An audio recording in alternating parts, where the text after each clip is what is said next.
오늘은 이제 제7과 우리 여호수아서 2장 말씀 볼 텐데요. 제가 기도하고 시작하겠습니다. 좋으신 주님 감사합니다. 또 주의 은혜 가운데 또 복된 한 날 허락해 주시고 함께 주의 말씀 보게 하셔서 감사함을 드립니다. 오늘 주시는 말씀을 통하여서 다시 한번 믿음으로 살아가는 것이 얼마나 복된 삶인지 다시금 한번 마음에 새길 수 있는 복된 시간 되게 해 주십시오. 예수님의 이름으로 기도합니다. 아멘. 오늘 함께 나누실 하나님의 말씀은 여호수아서 2장 12절부터 24절까지 말씀 중에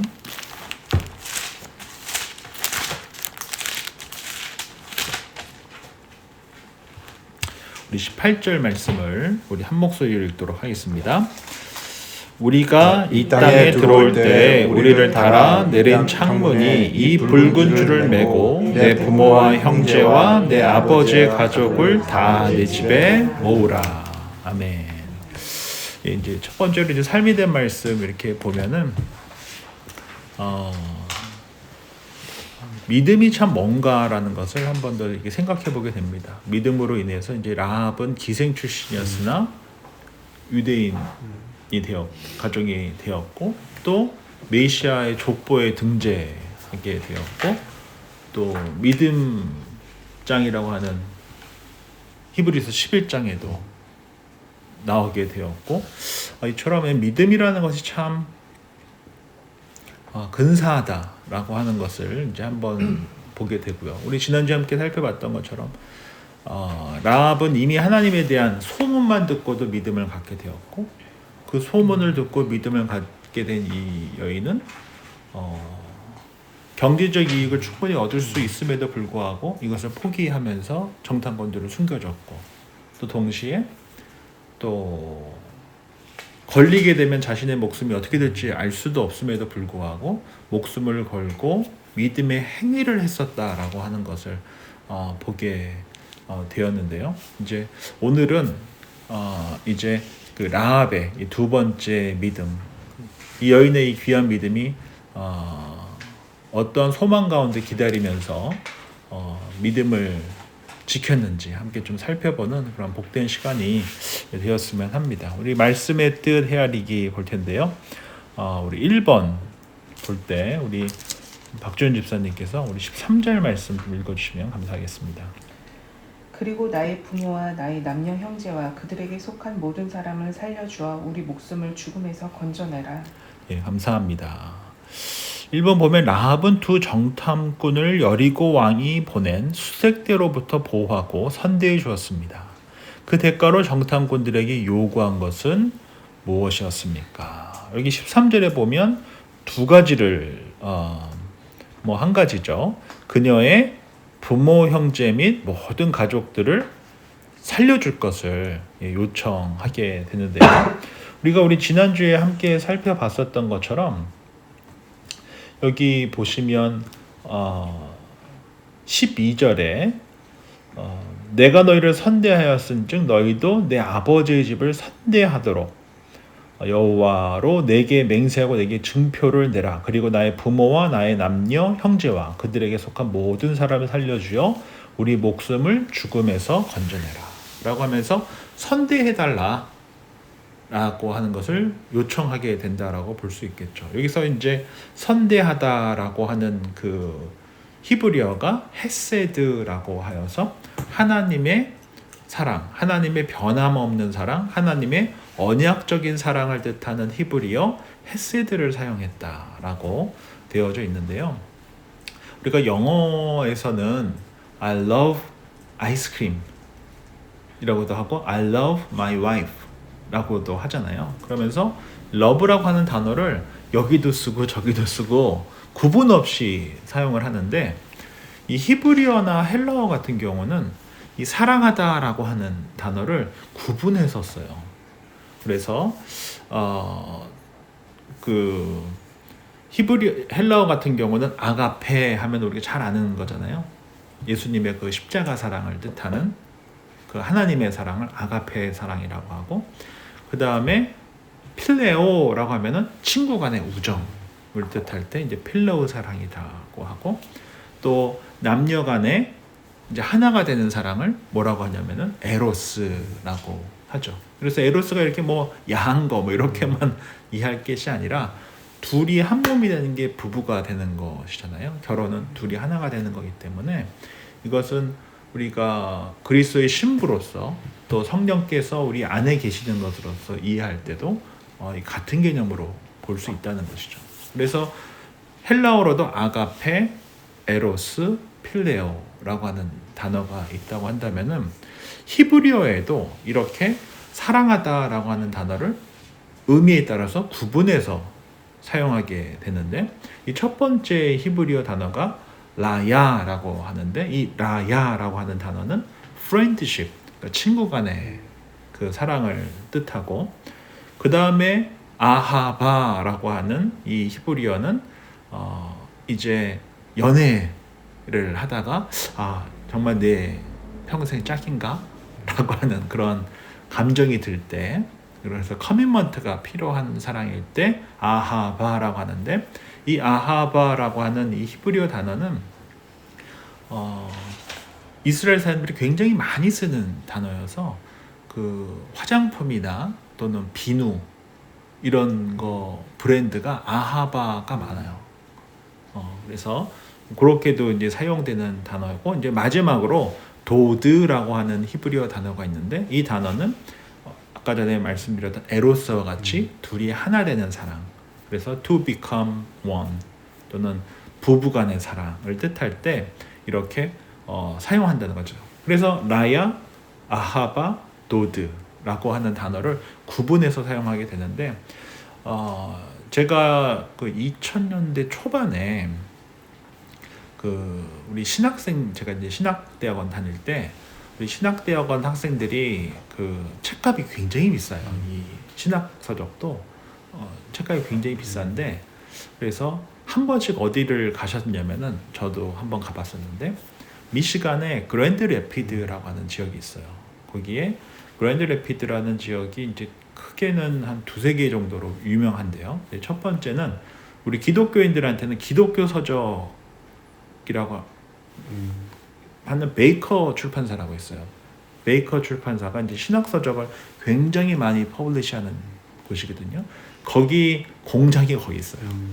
그래서 저희가 쓰는 그 신학 서적 중에 프린트해서 나왔는데 첫 페이지가 이게 거꾸로 나온 이런 잘못된 거 있잖아요. 그러면 그런 책을 그 세컨핸드 샵 같은 거기 고 베이커 퍼블리셔에서 운영하는 세컨핸드 칸이 따로 있어요. 그러면 그 1불이에요. 그러니까 뭐라도 하나 잘못된 책들은 다 1불이에요. 그러니까 이제 신학생들이 한 번씩 가가지고 한 100불만 써도 100권 갖고 오는 거잖아요. 그러니까 이제 본인 전공 관련된 월드만이라든지 베이커라고 하는 저희 신학 공부하는 사람들이 보는 그 출판사가 이 그랜드 래피드라고 하는 지역에 있어요. 그리고 거기에 이제 그 합동 측 목사님들이 선언한 오카는 목사님이 공부하셨던 칼빈 칼리지라고 칼빈 티올로지컬 세미나리라고 있어요. 거기가 이제 개혁교회 중에서는 가장 그래도 보수적이고 잘 알려진 신학교가 있고요. 또 학부도 이 칼빈 칼리지 같은 경우는 저 아는 목사님 딸도 거기 졸업을 했는데 목회자나 선교사 자녀에게 장학금을 굉장히 후하게 잘 주는 학교가 이 칼빈 칼리지라고 있어서 많이들 가는 학교 중에 하나거든요. 근데 거기 이제 또 하나 그 당시에 지금은 조금 문제가 된 목사님이신데 지옥은 없다 이런 얘기를 해가지고 조금 문제가 되셔서 이제 이전만큼 영향력을 끼치지는 못하는 목사님이신데요.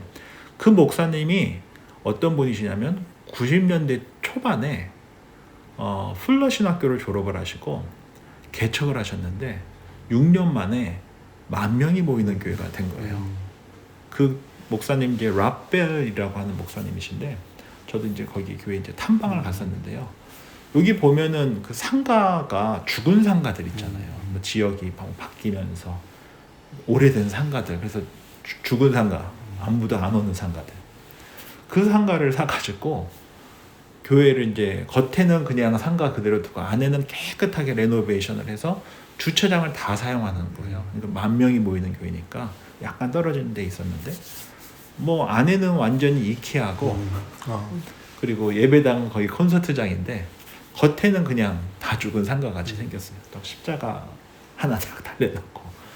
근데 이제 그 목사님이 그렇게 잘 목회를 잘 하시다가 이제 문제되는 책을 쓰셔서 Love Wins라는 책을 쓰셨는데 거기에 지옥은 없다. 사랑의 하나님이 지옥을 만드셨을 리가 없다. 뭐 이런 식으로 비성경적인 이야기를 해서 좀 약간 이전과 같은 영향을 끼치지 못하시는 목사님인데 그때 당시에는 아주 굉장한 목사님이셨어요.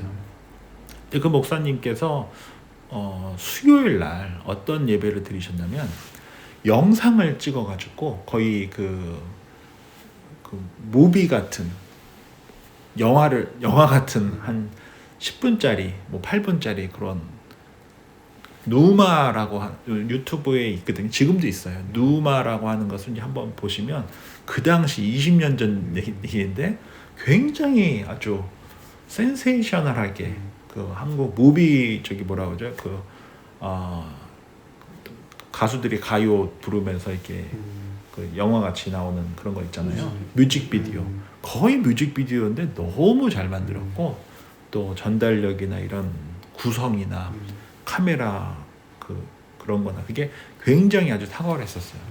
근데 그 교회가 이제 마르스힐 처치, 마르스힐 바이블 처치라는 곳이었는데 저는 사실 그 당시에 이 목사님한테 완전히 빠져가지고 그분이 10몇 개의 그 DVD 시리즈를 만들었었는데 그걸 다 사가지고 뭐 보면서 이거를 이제 나중에 목회를 할 때 어떻게 나도 뭐 이렇게 막 이런 생각도 많이 하고 그랬었던 경험이 있었는데요. 이분이 쓴 그 누마 시리즈 두 번째 프레임이라고 하는 게 있어요. 근데 그때 이 목사님께서 어떻게 설명을 하셨냐면 본인이 이제 산타모니카에서 처음 아내를 만났는데 이때는 친구로 만났었다는 거예요. 그것을 이제 히브리어로 라야라고 한다고 하면서 이런 친구 관계로 있다가 이제 조금씩 썸을 타고 결혼까지 이제 생각하는 그런 관계가 될 때 그 아하바 사랑을 했다고 하고 이제 결혼을 하게 되어서 도드의 사랑을 하게 됐다는 거예요. 그러면서 그 모닥불 피울 수 있는 장작들을 산같이 쌓아놓고 이거는 라야였고 이거는 아하바였고 이거는 도드였었는데 이렇게 성냥 이렇게 불을 탁 켜서 탁 던지니까 같이 확 타오르잖아요.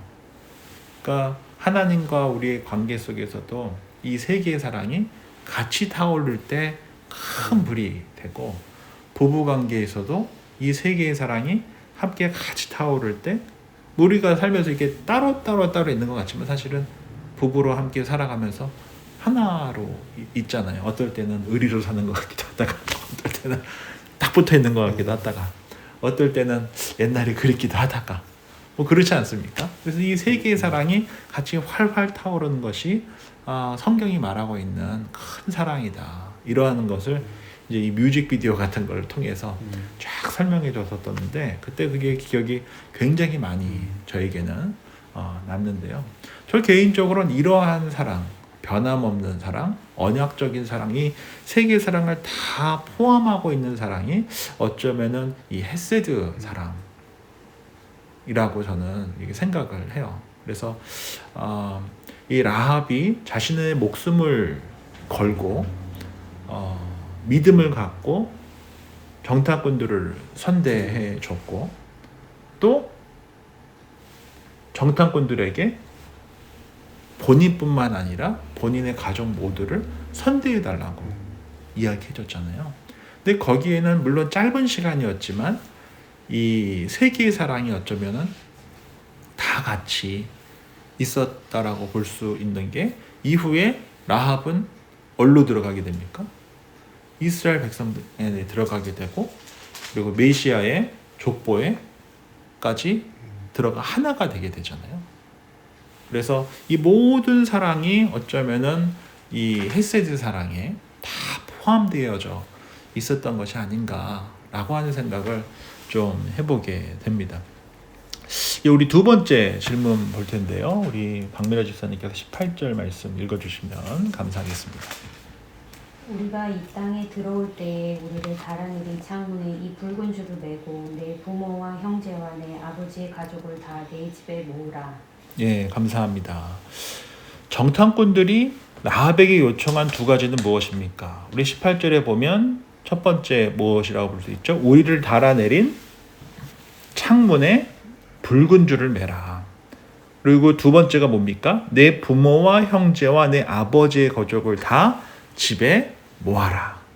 그러니까 함께 있어라 라고 이야기하는 것을 보게 되죠. 근데 사실은 이 본문을 조금 더 잘 이해하기 위해서는 이 여리고 성이라고 하는 이 성벽이, 이 성이 어떻게 생겼나를 사실은 지금 우리가 생각하는 조선시대의 그 성이 아니고 이스라엘의 그 당시에 세워졌던 성의 모습이 어떠한 성이었는가를 우리가 조금 잘 아는 것이 저는 굉장히 중요하다라고 생각이 들어요. 왜냐하면 그것을 이해하지 못하면 이게 좀 말이 안 되는 게 되게 많이 잡히게 되거든요. 그 중에 하나가 2장 6절에 보시면 그가 이미 그들을 이끌고 지붕에 올라가서라고 되어 있잖아요. 잠깐만, 이게 성벽에 있는데 성벽에 지붕이 있어? 이게 첫 번째 질문을 하게 되고요. 그리고 나서 이제 15절에 보면 라합이 그들을 창문에 줄을 달아 내리니, 그러면 잠깐만, 창문이 있어? 그리고 그의 집이 성벽 위에 있는데 뭐가 있어요? 창문이 있고 뭐도 있어요? 지붕도 있고 성벽 위에 지금 거주하고 있다라고 이야기하고 있거든요. 그러니까 잠깐만, 이게 어떤 형태인가, 이게 지금 질문이 들 수밖에 없는 거죠. 라합의 집은 성벽 위에 있고 성벽 위에 있는 집인데 창문이 있고 또 뭐도 있어요? 지붕도 있어요. 그럼 이 집이 어떻게 생긴 집인가를 우리가 좀 이해할 필요가 있는데요. 여기 조금 사진이 좀 작긴 한데 이거 잠깐 이렇게 보시면 이게 그 당시에 그 성벽 모양이에요. 라고 이제 저희가 많이, 왜냐면 지금은 뭐 돌 하나 남아있지 않기 때문에 이렇게 생겼을 것이다 라고 저희가 추정을 할 수 있는데요. 이렇게 생겼다라고 하는 것은 뭘 의미하는 거냐면 이러한 그 성벽을 복벽이라고 해요. 복벽. 그래서 casemate wall라고 영어로는 하는데, 이게 벽과 벽을 만든 다음에 여기에다가 칸을 만들어서 창고로도 쓰고 숙소로도 쓰고 다양한 용도로 사용을 했었던 거예요. 이해되시죠? 벽과 벽을 만들고 성벽에 칸을 이렇게 만드는 거예요. 이게 벽 두 개 사이에 칸을 이런 식으로 만들어서 이렇게 공간을 사용을 했었던 것이죠. 그러니까 면적만 이렇게 쭉 넓이만 넓은 성벽이 아니라 벽과 벽 사이에 칸을 만들어서 방같이, 창고같이 이렇게 사용을 하고, 벽에 지붕이 있었던 것은 이 칸 사이 위에다가 지붕을 만들면은 방처럼, 집처럼 쓸 수 있는 거잖아요. 또 벽에다가 창문을 만들면 밖으로도 볼 수 있고. 그래서 이 당시에 그 여리고성은 우리 한국에도 보면은 그 서울에 그 요즘에 강북 쪽에 보면은 옛날 그 토성 같은 성벽길 많이 있잖아요. 근데 거기 보면은 언덕 위에다가 벽을 살짝 더 올려놓고 밑에 이제 적군이 있게 이런 데다 성을 쌌단 말이에요. 그래서 이것을 뭐라고 그러냐면 옹벽이라고 그래요. 옹벽. 언덕 위에 살짝 올려놓은 성을. 그러면은 굳이 여기까지 이만큼 높이 하지 않았음에도 불구하고 외부에서 들어올 때는 뭐 굉장히 높은 곳을 올라와야 되는 거잖아요. 이 여리고 성도 똑같았던 거예요. 약간 이런 언덕진 데다가 성을 쌓고 벽을 요만큼만 올려도 적군들 입장에서는 이만큼을 올라가야 되는 거예요. 그리고 나서 여기다가 벽을 하나 더 세워놓고 여기다가 칸을 만들어서 방처럼 또는 창고처럼 썼기 때문에 비록 아주 높게 만들지 않았음에도 불구하고 굉장히 높게 사용이 됐었고 동시에 아주 두껍게 만들지 않았음에도 불구하고 두꺼운 것처럼 사용될 수 있었던 것이죠. 왜냐하면 요 두 칸과 칸 사이에 공간을 만들어서 방으로 창고로 사용을 했었고 심지어 벽에다가 창문을 만들어서 밖으로 볼 수 있게까지 됐었고 또 라합의 집에서는 이 창문에다가 줄을 매달아서 그 정탐꾼들을 내보내줬었고 또 나중에 그 창문에 내린 그 줄에다가 붉은 줄을 묶어서 이스라엘 백성들이 봤을 때 여기가 라합의 집이라는 것을 알려주는 역할까지 했었단 말이에요. 그래서 이것을 처음에 성경만 본문을 봤을 때는 잘 이해가 되지 않고 또 여리고성은 지금 뭐 하나도 남은 것이 없기 때문에 추측하기도 잘 어려운 상황이었었는데 이제 학자들이 이런 구조라고 하는 것을 이제 어떻게 이제 알게 됐냐면 그 이스라엘이 AD 63년경에 이제 로마의 티토스 장군에 의해서 이스라엘이 이제 멸망하게 되고 이스라엘 백성들의 대부분이 다 디아스포라 되어서 다른 지역으로 이렇게 가게 된단 말이에요. 그때 이 마지막까지 버텼었던 그 곳을 잠시만요. 제가 마사다 요새라고 해요. 마사다 요새. 혹시 그 유튜브나 이런 데서 혹시 보신 적 있으신가요? 그래서 지금도 이스라엘 군대는 모든 장교들이 훈련을 마치고 나서 마지막 훈련을 종료하는 곳으로 가는 것이 바로 이 마사다 요새예요. 그곳이 어디 있냐면 레드시 사해 밑에 다윗이 방황하고 있었던 그 10년 광야 생활했던 그 10년 동안 있었던 그 지역을 엔게디라고 하는데 그 엔게디 지역이 있어요. 그리고 제가 20대 때 키부츠에서 발런티어 했었던 그 키부츠가 이 엔게디 키부츠였어서 제가 그 사해에 있는 지하 1층 레스토랑에서 설거지하는 일을 했었던 일이 제가 했었던 발런티어 일이었었거든요. 그래서 제가 갔을 때는 이 마사다 요새가 굉장히 높은 데 있어요.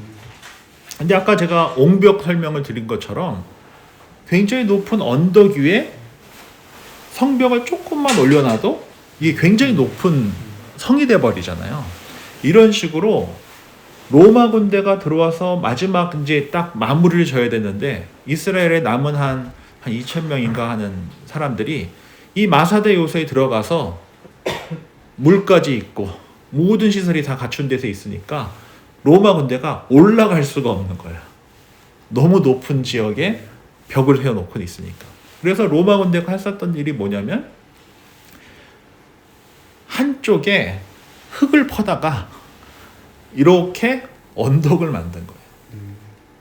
3년 동안.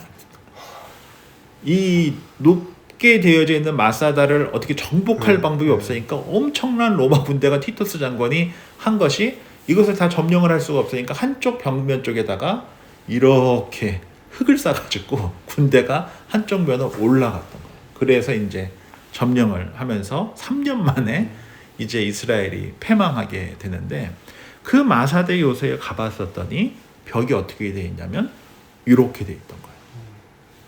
두 개의 벽을 만들어 놓고 그 사이에다가 칸을 만들어서 공간으로 사용하고 있었던 것이에요. 그러니까 많은 그 고고학자들이나 이 신학자들이 요 마사다 요새의 벽을 보고 그러면 요 본문을 봤을 때 여리고성도 또한 이런 식으로 복벽을 만들어서 복수의 벽을 만들어서 이렇게 공간을 만들어서 사용을 했기 때문에 성벽 위에 살고 있었다. 심지어 지붕도 있었다. 또 창문도 있었다. 이게 이해가 될 수 있었던 것이죠. 그러니까 이제 여리고성이 대충 머리로 좀 그림이 그려지십니까? 분명히 높은 언덕 위에 옹벽을 만들어 놓고 여기다가 복벽을 만들어서 공간을 사용하면서 있었기 때문에 철옹성 중에 철옹성이 아마도 이 여리고성이었을 것이고, 그 모습은 높이와 크기는 조금 달랐을 수도 있지만 아마도 이 이스라엘 백성들이 멸망했었던 이 마사다 요새와 거의 비슷한 축소형으로 있었던 곳이 바로 이 여리고성이었었다라고 우리가 뭐 할 수 있습니까? 추측할 수 있는 것이죠. 그래서 이 그렇게 높이 되어 있었던 여리고성에 창문이 있었었고, 창문에 줄을 내려서 정탐꾼들을 내려서 보냈고, 그리고 거기다가 뭐를 묶게 되면 좀 더 살펴볼 것처럼 붉은 줄을 묶어서 신호로 삼았다라고 하는 것을 우리가 여기서 볼 수 있게 될 것입니다. 오늘 바쁘신가요? 지금 오셨는데. 식사 먹는 거 같아요. 차 때문에.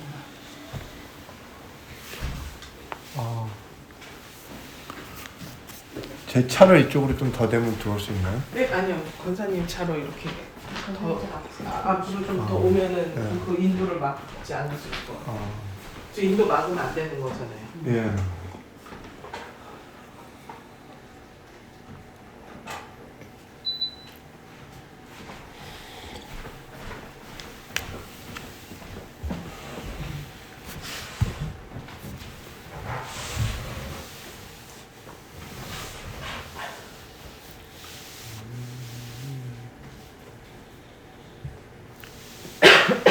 차가 조금 더 많았으면 딴데 들어가야 돼요. 여기 차고지 하나 더 들어갈 수 있어요. 예. 그렇게 착착 되면은 그래도. 여기 앞에 커뮤니티 센터 있잖아요. 그죠? 여기다 세우고.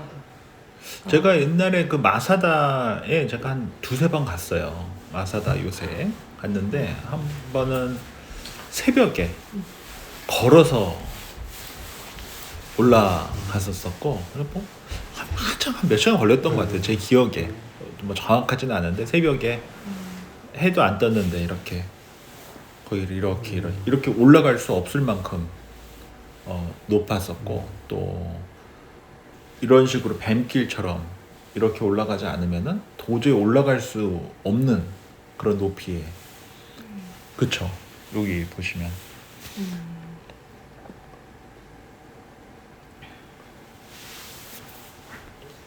있었었고, 그 다음에 이제 두 번째 이제 케이블카 타고 케이블카 타고 올라갔더니 뭐 한 금방 올라가더라고요. 그럼 여리고 성벽이 높지가 않았네요.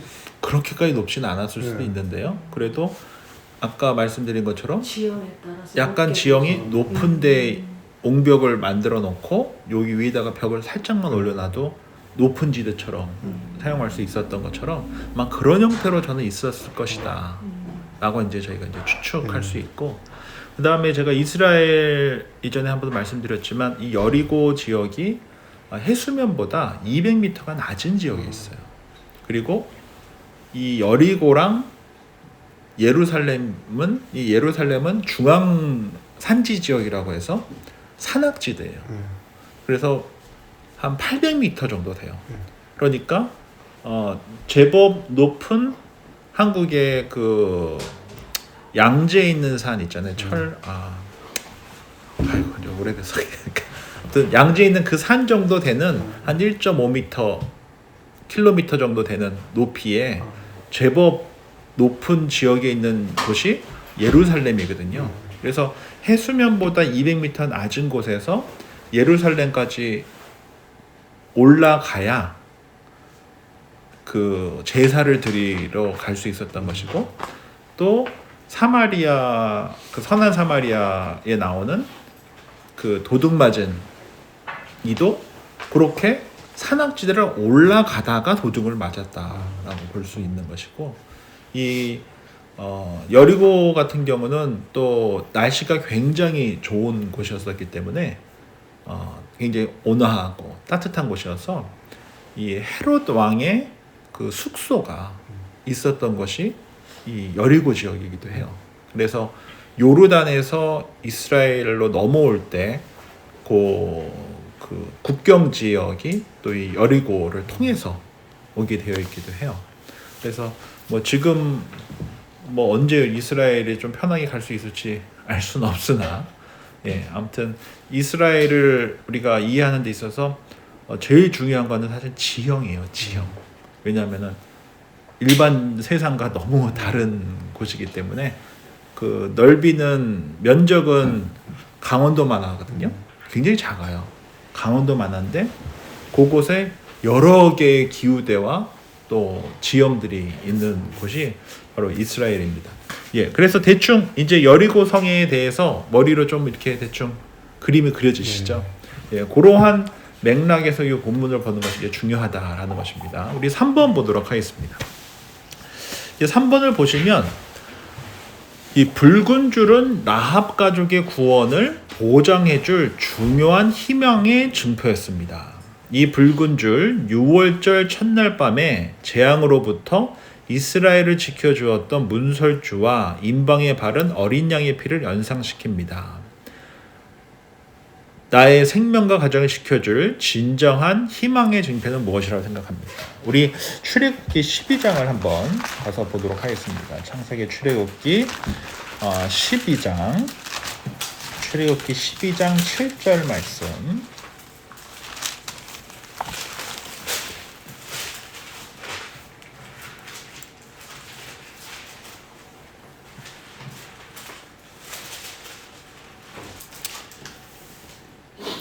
우리 7절 말씀 보기 전에요. 우리 1절부터 3절까지 우리 조건사님께서, 그 다음에 4절부터 7절까지 우리 허집사님께서 좀 읽어주시면 감사하겠습니다. 출애굽기요? 출애굽기 12장.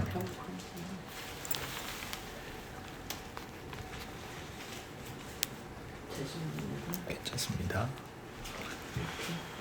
창세기 12장. 출애굽기 12장 출애굽기 12장. 1절부터 3절, 4절부터 7절까지는 허집사님. 여호와께서 애굽 땅에서 모세와 아론에게 일러 말씀하시되 이달을 너희에게 달의 시작 곧 해의 첫 달이 되게 하고 너희는 이스라엘 온 회중에게 말하여 이르라.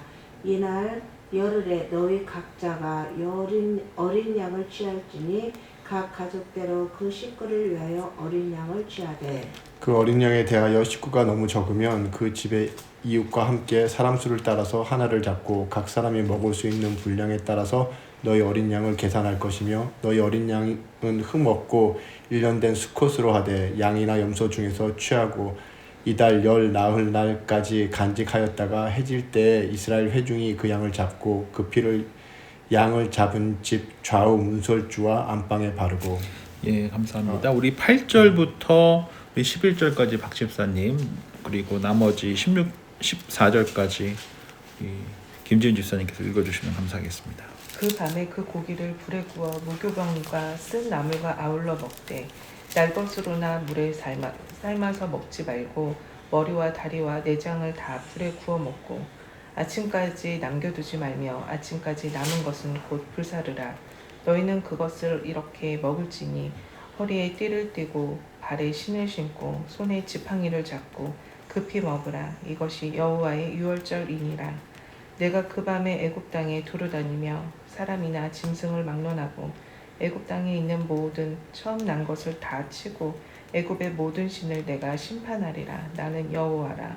내가 애굽 땅을 칠 때에 그 피가 너희가 사는 집에 있어서 너희를 위하여 표적이 될지라. 내가 피를 볼 때에 너희를 넘어가리니 재앙이 너희에게 내려 멸하지 아니하리라. 너희는 이 날을 기념하여 여호와의 절기를 삼아 영원한 규례로 대대로 지킬지니라. 감사합니다. 바로 이 날이 무슨 날입니까? 유월절이잖아요. 이제 유월절이라고 하는 것이 이제 Passover잖아요. 유월, 이게 넘어가다라고 하는 의미잖아요. 넘어가다. 즉, 이 문설주 임방과 임방에 피를 바른 그 집은 어떻게 됩니까? 죽음의 신이 넘어갔고, 이 집 안에 있었던 이들은 지금 떠날 준비를 하며 하나님께서 먹으라고 하는 것을 먹으면서 기다리고 있었다라고 하는 것이에요. 저는 이거 두 가지가 다 중요하다고 생각을 해요. 그래서 이런 관점에서 3번 문제를 보면 지금 이제 이 붉은 줄은 구원을 보장해줄 중요한 희망의 증표였었고, 이것은 무엇을 연상시킵니까? 6월절의 첫날 밤에 이스라엘을 지켜주었던 문설주와 임방에 바른 어린 양의 피를 연상하고, 그 집 안에 있었던 이들은 믿음을 갖고 뭘 하고 있었어요? 떠날 준비를 하면서 음식을 준비하고 먹었단 말이에요. 그래서 우리가 이런 관점에서 봤을 때 우리 그리스도인으로 살아가고 있는 우리 저와 여러분들 삶 속에 이 희망의 증표는 무엇이라고 생각을 하는지 우리 조건사님부터 좀 나눠보시면 좋겠습니다. 그리스도인으로 살아가는 희망의 저는 예수 그리스도예요. 모든 것이 예수 그리스도의 이름 앞에 희망도 되고 구원도 되고 소망도 갖게 하고 그런 것 같아요. 감사합니다. 혹시 다른 분 좀 나누실 분 있으실까요?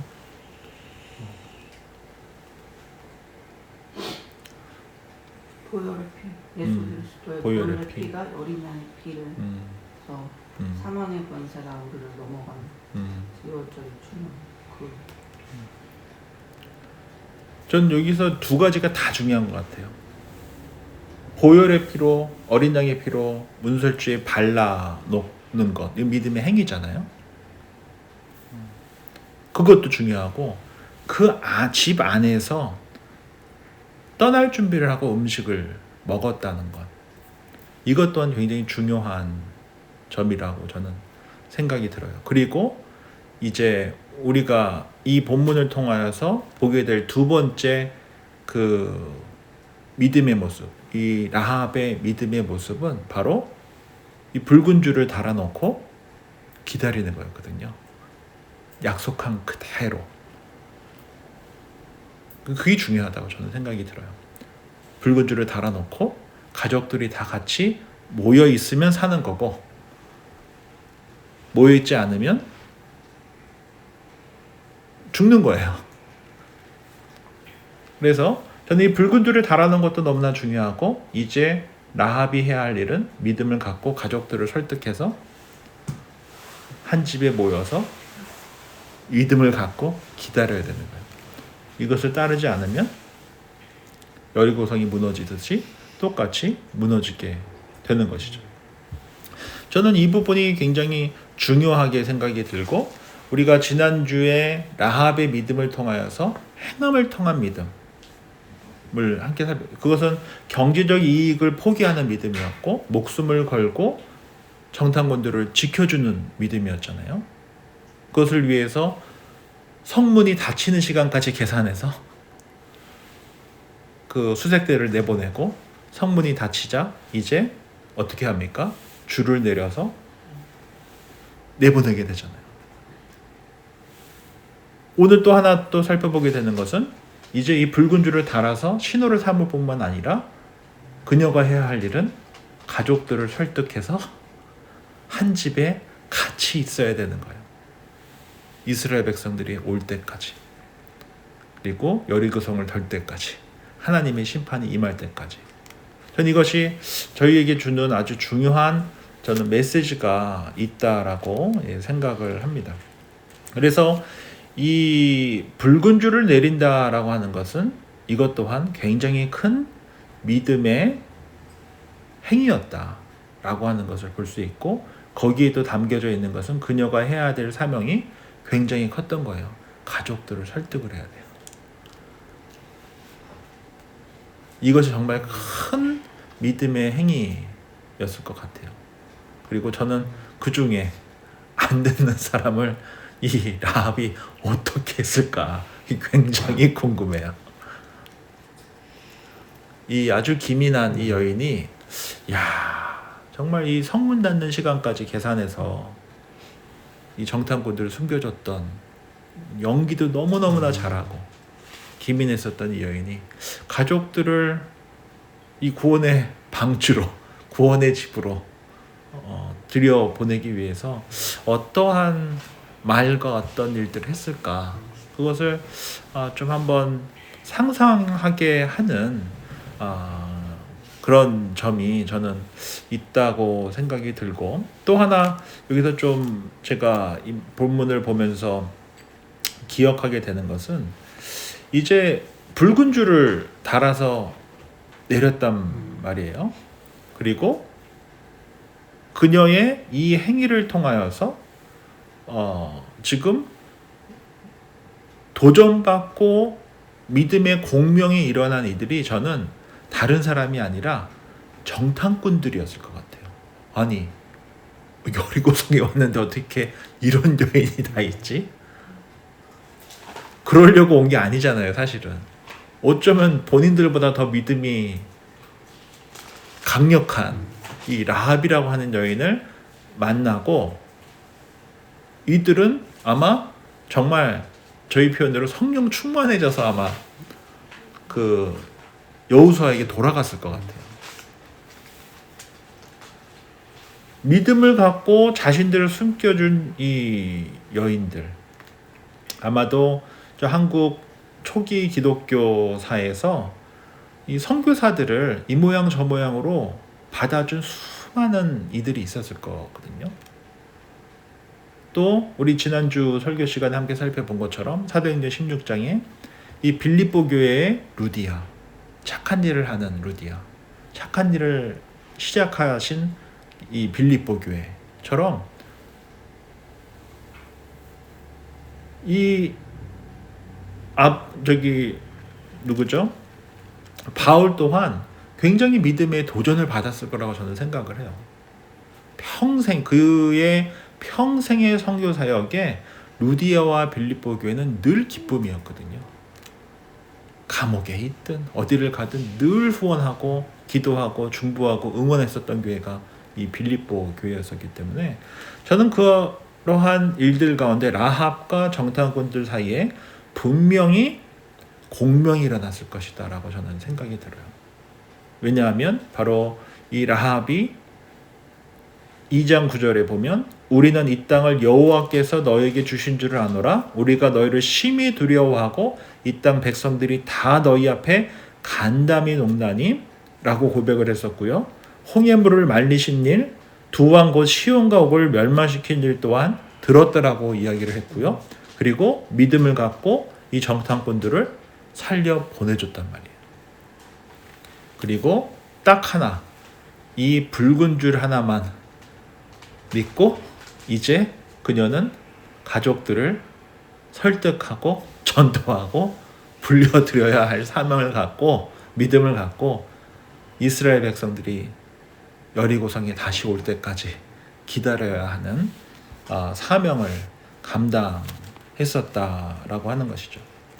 이처럼 라합은 자신의 가정을 구원하기 위해서 최선을 다했을 거라고 저는 상상을 해요. 그리고 이 말씀은 요즘 우리가 함께 살펴본 사도행전 16장 이제 이후에 나오는 것처럼 바울과 실라가 감옥에 갇히게 되잖아요. 점치는 여인이 자신들로 인해서 경제적 손해를 보게 되자 수를 걸어가지고 이 바울과 실라가 감옥에 갇히게 되는데, 그 감옥에 가서 뭐 했습니까? 찬양하고 기도하고, 그러다 갑자기 땅이 흔들리면서 옥문이 싹 다 열린 거예요. 이 모습을 보고 그 옥을 지키고 있었던 간수가 뭐 하려고 합니까? 스스로 목숨을 끊으려고 하잖아요. 그랬더니 바울이 뭐라고요? 우리 여기 다 있다. 걱정하지 말아라. 그리고 나서 뭐라고 이야기합니까? 주 예수를 믿어라. 그리하면 너와 내 집이 구원을 받을 것이다. 라고 하는 말씀을 듣고 간수가 뭐 합니까? 바울과 실라를 데리고 어디로 가요? 자기 집으로 가요. 그리고 그곳에서 복음을 듣고 세례를 받는다라고 하고 있잖아요. 그래서 저는 이 붉은 줄을 달고 기다린다는 것, 이것이 우리가 이 라합을 통하여서 생각해 볼 두 번째 믿음의 행위다 라고 하는 것을 우리가 진지하게 한번 살펴보고, 그리고 우리가 하나님께서 사랑하라고 맞춰주신 가장 중요한 이들이 누구예요? 가족이에요. 가족. 이 가족을 위해서 우리가 라합처럼 어떻게 믿음의 행위를 행할 것인가, 이것은 굉장히 중요한 사명이라고 저는 생각을 합니다. 우리 4번 보도록 하겠습니다. 4번에 보면 라합은 이스라엘이 가나안 땅에 들어갈 때 그 땅의 원주민들을 모두 몰아내라고 명령했습니다. 그런데 라합과 그의 가문은 그의 명령에서 제외됩니다. 그 이유는 무엇이라고 생각하십니까? 혹시 답하실 수 있는 분이 있으실까요? 살려고 하는 자는 죽고 죽으려고 하는 자는 사는 것 같아요. 그렇잖아요. 목숨을 걸고 하나님 앞에 했을 때 하나님 모든 사람이 다 사는 역사잖아요. 그 사람이 목숨을 두려웠다면 살려고 했다면 어쩌면 다 죽을 수 있는 거잖아요.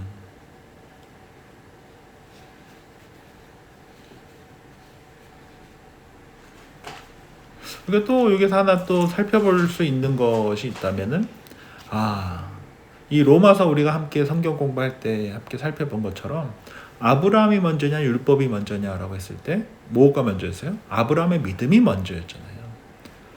이처럼 라합 또한 믿음의 여인이었다라고 하는 거죠.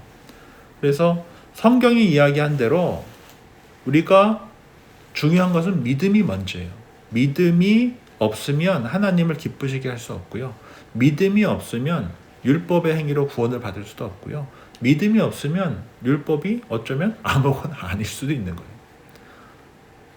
믿음이 있으면 이 율법이 우리에게 꿀보다 단 것이 되지만 믿음이 없으면 짐만 될 수도 있는 것 아니겠습니까? 그래서 히브리서 우리 11장 6절에 보면 믿음이 없이는 기쁘시게 못하나니 하나님께 나아가는 자는 반드시 그가 계신 것과 또한 그가 자기를 찾는 자들에게 상 주시는 이심을 믿어야 할지니라 라고 되어져 있잖아요. 그래서 우리가 믿음을 갖고 살아간다는 것은 하나님이 계시는 것을 믿는 거고요. 그 다음에 하나님께서 상 주실 것을 믿는 거예요.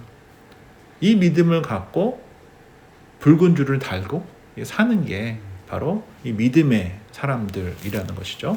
이제 5번 보도록 하겠습니다. 두 정탐꾼은 라합의 도움을 받아 안전하게 여리고성을 빠져나와 이스라엘 진영으로 돌아갔습니다.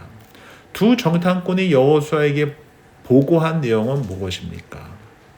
정탐꾼의 보고 내용이 여호수아와 이스라엘에게 어떤 의미가 있었겠습니까? 우리 여호수아서 2장 24절 말씀을 박미라 집사님께서 한 번 더 읽어주시면 감사하겠습니다. 또 여호수아에게 이르되 진실로 여호와께서 그 온 땅을 우리 손에 주셨으므로 그 땅의 모든 주민이 우리 앞에서 간단히 높더이다 하더라. 예, 감사합니다. 이 주 정탐꾼이 여호수아에게 보고한 내용은 이거였어요. 이미 끝났습니다. 이 땅은 이미 이 땅은 끝났습니다. 이 온 땅을 이미 우리 주님께서 주셨습니다. 모든 주민이 우리 앞에 간담이 녹았습니다. 라고 하는 이 공명이 일어나게 한 가장 결정적인 역할을 한 여인이 누굽니까? 라합이었던 거예요. 라합의 믿음. 이러한 여인을 만날 거라고 꿈에도 생각을 못하고 정탐하러 갔다가 오히려 믿음의 사람이 돼서 돌아오게 된 일이 바로 이 일이 이제 일어나게 된 것이죠. 그래서 이 일을 통하여서 이 두 정탐꾼들은 민심의 동향을 분명하게 알게 됐고 군사의 규모나 지형 지물이나 시설물 등에 대한 첩보를 하기 위해서 들어갔었겠지만 오히려 정탐꾼들은 이 라합이라고 하는 여인과의 만남을 통하여서 가나안 땅은 정말 이미 하나님께서 우리에게 주셨다라고 하는 확신을 갖고 돌아오게 됐었기 때문에 이 두 정탐꾼들의 그 정탐 이후의 보고는 이스라엘 공동체로 하여금 하나님께서 여호수아에게 주신 말씀이 옳습니다라고 하는 분명한 고백을 할 수밖에 없는 그러한 일이 저는 분명히 일어났을 것이다라고 생각을 하고요. 그리고 이 두 정탐꾼이 라합과의 만남을 통하여서 믿음의 공명이 일어났을 것이고 또 이 정탐꾼들은 본인들의 이 믿음을 여호수아와 그의 백성들에게 나누면서 동일한 믿음의 공명이 일어났을 것이고 그런 확신을 갖고 이제 뭐 하게 됩니까? 다음 주부터 살펴보겠지만 요단강을 건너 약속의 땅으로 이제 가게 되는 거예요. 그래서 저는 이 오늘 함께 보게 되는 이 라합의 두 번째 믿음, 바로 붉은 줄을 달아놓고 믿음을 갖고 하나님의 심판을 기다렸던 이 믿음이야말로 우리가 라합을 통해서 한 번 더 살펴보게 될 정말 믿음을 갖고 살아가는 게 뭔가를 담고 있다라고 생각을 합니다. 오늘은 이 여호수아서 2장을 통하여서 이 라합의 두 번째 믿음에 대해서 함께 살펴봤습니다. 모쪼록 우리 귀한 성도님들 삶 속에서도 이 라합의 믿음을 갖고 오직 십자가만 자랑하고 또 사랑하라고 붙여주신 가족들을 사랑하고 또 주변에 함께 믿음 생활하시는 이들에게 믿음의 공명을 일으키는 그런 삶을 살아갈 수 있기를 주의 이름으로 축원합니다.